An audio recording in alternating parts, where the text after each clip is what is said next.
শংকৰজ্যোতি বৰুৱা সম্পাদক হৈ থকাৰ যোগ্যনে বাহু আৰু ক্ষমতাৰ বলেৰে নিজকে ৰক্ষা কৰাৰ চেষ্টা শংকৰজ্যোতিৰ সমুজ্জ্বল কুমাৰ ভট্টাচাৰ্যৰ পৰামৰ্শৰ পাছতো পদবী ত্যাগ কৰিবলৈ প্ৰস্তুত নহয় শংকৰজ্যোতি বৰুৱা সকলো মানুহৰে ব্যক্তিগত জীৱন থাকে সামাজিকভাৱে দায়বদ্ধ এই লোকবোৰে কোনো এক জাতীয় সংগঠনক নেতৃত্ব প্ৰদান কৰোঁতে সেই ব্যক্তিগত জীৱনত উত্থাপিত অভিযোগৰ বাবে সমাজৰ ওচৰত জবাবদিহি হ'ব লগা হয় সদৌ অসম ছাত্ৰ সন্থা অসমৰ সমাজ জীৱনৰ সৈতে সংপৃক্ত হৈ থকা এক জাতীয় তথা ছাত্ৰ সংগঠন এই সংগঠনটোৰ নেতৃত্বৰ পৰা অসমৰ দৰে সমস্যাবহুল ৰাজ্যৰ জনতাই বহু আশা কৰে জাতীয় জীৱনৰ সৈতে জড়িত বিষয়বোৰত মাত মাতিব বুলি গভীৰ আস্থা থাকে কিন্তু সেই আস্থা এতিয়া ম্লান পৰিছে কিয়নো ৰাইজৰ পক্ষত থকাতকৈ এনে সংগঠনক নেতৃত্ব দিয়াসকলে ভিতৰি ৰাজনৈতিক আশীৰ্বাদ পুষ্ট হৈ মেকুৰীৰ দৰে হৈ পৰিছে তেওঁলোকৰ মুখত পূৰ্বৰ সিংহ গৰ্জনৰ সলনি এতিয়া মেকুৰীৰ মেও মেও শব্দহে শুনিবলৈ পোৱা যায় অৱশ্যে কিয় তেওঁলোকৰ এনে অৱস্থা হৈছে সেয়া ৰাইজৰো বুজিবলৈ অসুবিধা হোৱা নাই পূৰ্বৰ দৰে এই সংগঠনসমূহৰ নেতৃত্বক দায়িত্ব আৰু কৰ্তব্য সম্পাদন কৰা দেখিবলৈ পোৱা নাযায় তেওঁলোকৰ বাবে এই সংগঠনৰ পদবীবোৰ এক গ্লেমাৰ ইনোভা ফৰ্চুনাৰ গাড়ীত উঠি তেওঁলোকে কাঢ়া ইষ্ট্ৰিৰ ব্ৰেণ্ডেড বগা চাৰ্ট কলা পেণ্ট ৰঙীন চশমা আৰু হাতত দামী আইফোন মোবাইল লৈ ঘূৰা ফুৰা কৰোঁতেই দায়িত্ব শেষ বুলি ভাবে তেওঁলোকে বুজিব নোৱাৰে এটা জাতীয় অনুষ্ঠানৰ নেতা হিচাপে ৰাইজে তেওঁলোকৰ কান্ধত তুলি দিয়া ভাৰখনৰ ওজন কিমান বৰ্তমানৰ সদৌ অসম ছাত্ৰ সন্থাৰ সাধাৰণ সম্পাদক শংকৰজ্যোতি বৰুৱাৰ বিৰুদ্ধে উত্থাপিত হ'ল এক গুৰুতৰ অভিযোগ এগৰাকী যুৱতীয়ে উত্থাপন কৰা এই অভিযোগৰ সত্যতাও তেওঁ ৰাজহুৱাকৈ স্বীকাৰ কৰি ললে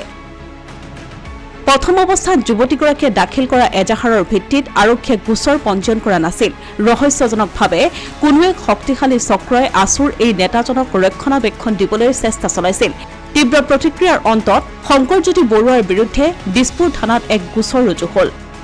যি গোচৰৰ নম্বৰ 953/2024 এই গোচৰত আৰক্ষীয়ে লগাব লগা ধাৰাৰ ভিতৰত 69B-NS অন্যতম হ'ব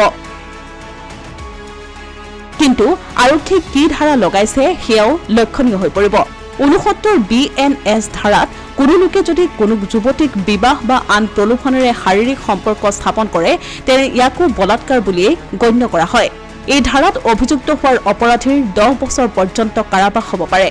অভিযোগ উত্থাপন হোৱাৰ পাছত আছুৰ নেতা শংকৰজ্যোতিয়ে কামৰূপ মহানগৰ অতিৰিক্ত জিলা আৰু সত্ৰ ন্যায়ালয়ত আবেদন কৰি অগ্ৰিম জামিনো লাভ কৰিলে এই অগ্ৰিম জামিনৰ CNR নম্বৰ ASKM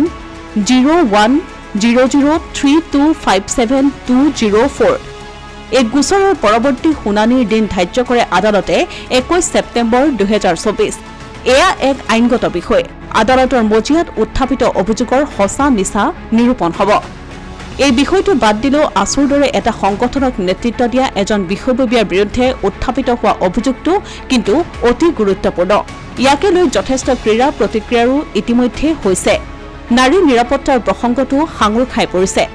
সদৌ অসম ছাত্ৰ সন্থাৰে জড়িত এগৰাকী ছাত্ৰীয়ে উত্থাপন কৰা অভিযোগ আছু নেতৃত্বই কিয় গুৰুত্ব সহকাৰে লোৱা নাই তাক লৈ প্ৰশ্ন উত্থাপন হৈছে কিয়নো সদৌ অসম ছাত্ৰ সন্থাৰ সংবিধানত এনে অভিযোগ উত্থাপিত হোৱাসকলৰ বিৰুদ্ধে কি ব্যৱস্থা ল'ব লাগে তাৰ সবিশেষ উল্লেখ আছে সংগঠনটোৰ সংবিধানৰ 31 নং পৃষ্ঠাত অনুশাসন শীৰ্ষক অনুচ্ছেদ 19ত এই বিষয়ে ব্যাখ্যা আছে এই অনুচ্ছেদৰ ধাৰা খ অভিযোগ মহাভিযোগৰ ধাৰা গত উল্লেখ আছে যে ৰাজ্যিক কাৰ্যনিৰ্বাহকৰ কোনো সদস্যৰ বিৰুদ্ধে অভিযোগ উত্থাপিত হলে কাৰ্যনিৰ্বাহকৰ 2/3 অংশৰ সদস্যৰ অনুমোদন সাপেক্ষে অভিযোগৰ বিচাৰ হ'ব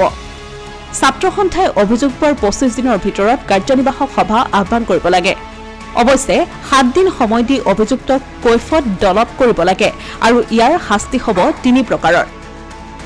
এই শাস্তিসমূহ হ'ল প্ৰতিনিন্দন অপসাৰণ বা পদবী হৰণ আৰু অব্যাহতি প্ৰাথমিক সদস্য পদৰ পৰা বহিষ্কাৰ শংকৰজ্যোতি বৰুৱাৰ বিৰুদ্ধে উত্থাপিত অভিযোগ হ'ল সন্থাৰ ভাৱমূৰ্তি ম্লান কৰিব পৰা কামত লিপ্ত হোৱা কিন্তু আছু নেতৃত্বই যেন এই বিষয়টোৰ গুৰুত্বৰ উপলব্ধি কৰিও ইয়াক লঘু হিচাপে লৈছে শংকৰজ্যোতি বৰুৱাৰ কৰ্মকাণ্ডই আছুক লজ্জানত কৰিছে এই কথা সাধাৰণ মানুহেও বুজি পাইছে 9 ছেপ্টেম্বৰ 2024ত সদৌ অসম ছাত্ৰ সন্থাৰ মুখ্য উপদেষ্টা ডক্টৰ সমুজ্জ্বল কুমাৰ ভট্টাচাৰ্য সভাপতি উৎপল শৰ্মা আৰু অভিযুক্ত সাধাৰণ সম্পাদক শংকৰজ্যোতি বৰুৱাই নিশাৰ ভাগত মানবজাৰৰ এখন হোটেলত আলোচনাত বহিছিল এই আলোচনাত সমুজ্জ্বল কুমাৰ ভট্টাচাৰ্যই বৰুৱাক পদবীৰ পৰা মৰ্যাদা সহকাৰে পদত্যাগ কৰিবলৈ পৰামৰ্শ দিছিল যদিও বৰুৱাই কোনো কাৰণতে এই পৰামৰ্শ মানি নলওঁ বুলি জানিবলৈ দিয়ে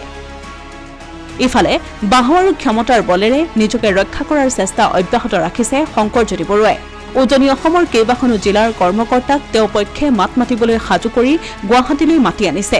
গুৱাহাটীৰ হোটেলত বাহৰ পাতি আছে এই 20-25 জনীয়া আছুৰ দলটো শংকৰজ্যোতিক উদ্ধাৰ কৰিবলৈ অহা এই দলটোত আছে ডিব্ৰুগড় জিলাৰ বিতুপন গগৈ সমৰ গোহাঁই অনুপজ্যোতি ভূঞা অনুজ ছেত্ৰী প্ৰশান্ত দত্ত আদি শংকৰজ্যোতি বৰুৱাক ৰক্ষণাবেক্ষণ দিবলৈ গুৱাহাটীত এজন বিশেষ ব্যক্তিও ব্যস্ত হৈ পৰিছে কিয়নো শংকৰজ্যোতিৰ সৈতে আছে তেওঁৰ ব্যৱসায়িক সম্পৰ্ক শেহতীয়াকৈ এই ব্যক্তিজনে ক্ৰয় কৰা এখন হোটেলৰ ভিতৰত থকা বাৰখন চলোৱাৰ দায়িত্ব ঘনিষ্ঠ ছাত্ৰ নেতাৰ হাততেই অৰ্পণ কৰিছে সদৌ অসম ছাত্ৰ সন্থাৰ ভিতৰ চৰাত থাকি ছাত্ৰ সংগঠনটোক ধন ঘটাৰ মেচিন ৰূপে ব্যৱহাৰ কৰা তথাকথিত ছাত্ৰ নেতাসকলৰ ভিতৰত শংকৰজ্যোতি বৰুৱা শেহতীয়া সংস্কৰণ কেইবাটাও পেট্ৰল ডিপোৰ মালিক বুলি তেওঁৰ অভিযোগ আছে ইয়াৰ উপৰি কোনোবা আব্দুলৰ নামত চলাই থকা ইটাভাটাৰ আঁৰৰ মানুহ বগা চাৰ্ট কলা পেণ্ট পিন্ধা এজন বেলেগ লোকহে